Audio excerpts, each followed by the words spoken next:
और सबसे बड़ी बात मतलब आज एक बड़ी खुशी हुई कि आप अपने एक कानून बनाए रखे हैं।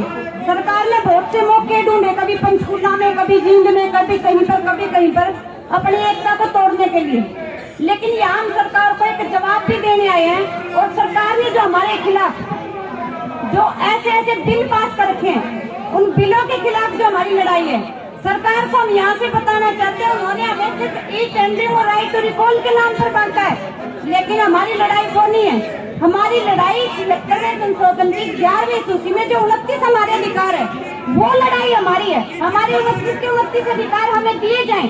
सरकार के खिलाफ हमारी ये लड़ाई है। और सरकार चाहती है ई टेंडरिंग और राइट टू रिकॉल के नाम पर बांटकर इनको अलग अलग किया जाए। और जो अभी भाई साहब बता रहे थे भाई हमने गद्दारों को निकाल दिया, उन गद्दारों को गद्दार का नाम देने की जरूरत नहीं। हमें अपने भाईचारे में सबको एक साथ रखने की जरूरत है। सरकार को बताना चाहते हैं दीप हूँ जलता रहूंगा, दीप हूँ जलता रहूंगा, धूप में, आंधी में, बारिश में यूं ही चलता रहूंगा। अपने भाईचारे के दम पर, अपने भाईचारे के दम पर सरकार के काले मनसूबों को रोंद कर मैं यूं ही आगे बढ़ता रहूंगा, यूं ही आगे बढ़ता रहूंगा।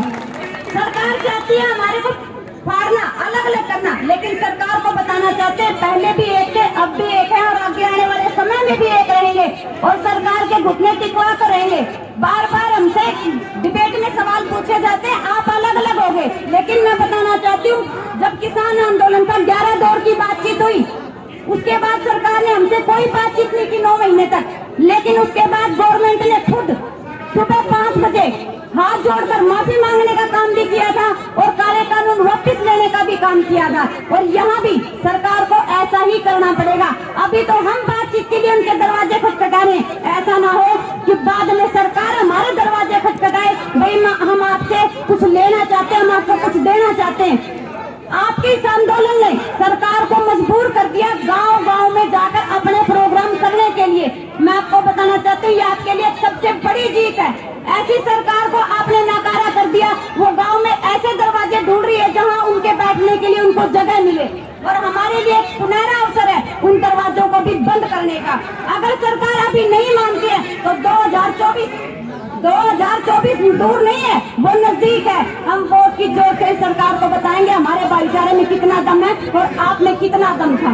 जो बार बार वाहियात सरकार बयानबाजी करी है, मैं अपने भाइयों को और अपने सरपंच एसोसिएशन को बताना चाहती हूँ वाहियात बयानों की तरफ ध्यान न दें।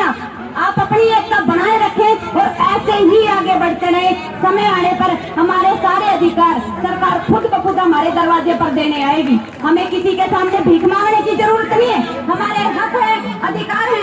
अगर सरकार को ये नॉलेज नहीं है तो सरकार को बताना चाहते हैं संविधान में जो हमारे अधिकार लिखे हुए हैं उन अधिकारों का ज्ञान हमें हो चुका है और अपने अधिकार लेकर रहेंगे। संविधान में खुद लिखा हुआ है अपने अधिकारों की लड़ाई, चाहे वो सेंट्रल गवर्नमेंट से हो, चाहे वो हरियाणा गवर्नमेंट से हो, चाहे वो किसी से भी हो, अधिकारों की लड़ाई हम लड़ सकते हैं और आखिर में हम जीत कर ही दम लेंगे। धन्यवाद।